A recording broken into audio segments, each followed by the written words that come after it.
begin making slabs, you're going to need a rolling pin, slab sticks, knife, a pin tool, a ruler, clay, and your canvas board.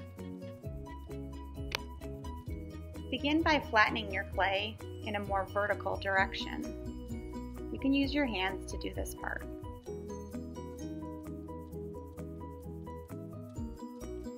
Align your slab sticks alongside the clay. You want to go for about a 5 to 6 inch width. Place your rolling pin in the center of the clay and push down till you touch the top of your slab sticks and begin to roll out the clay.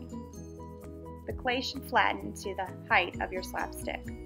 Any excess piece that's hanging over your canvas board, you can fold back into the slab stick and continue to flatten it. Keeping the clay even with the slab sticks is key.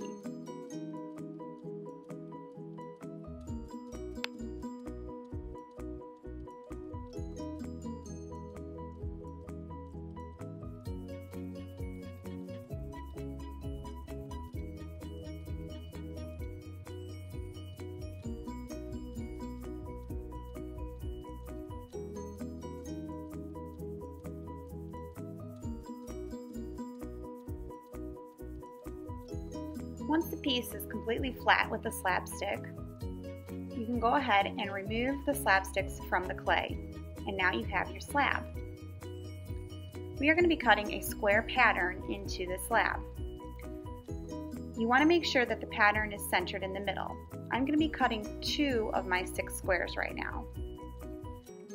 Using a pin tool, I'm going to poke a hole in a corner of each of the squares. In addition, I'm going to poke holes along the sides of each corner, giving myself enough holes to see the alignment and size of each square in the pattern.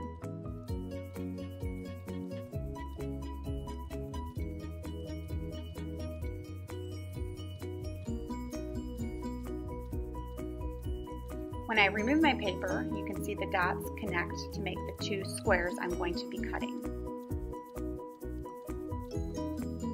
Using my ruler, I'm going to line up the dots along the ruler side. Then using a knife, I'm going to cut the sides of the clay.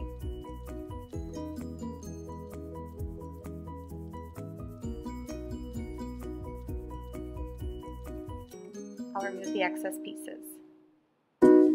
I'll continue to repeat this until I have 2 squares cut.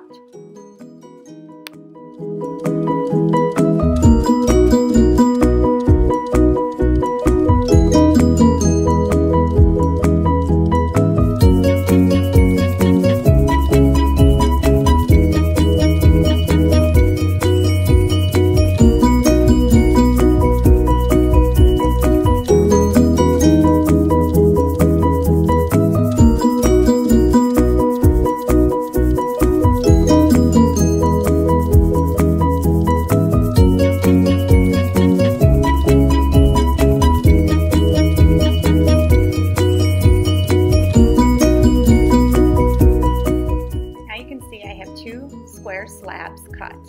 They are equal thickness and equal size.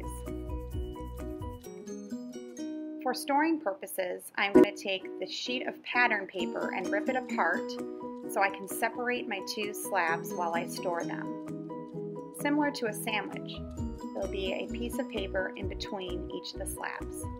I'm now going to cut an additional 4 slabs, so I have a total of 6 for my slab box.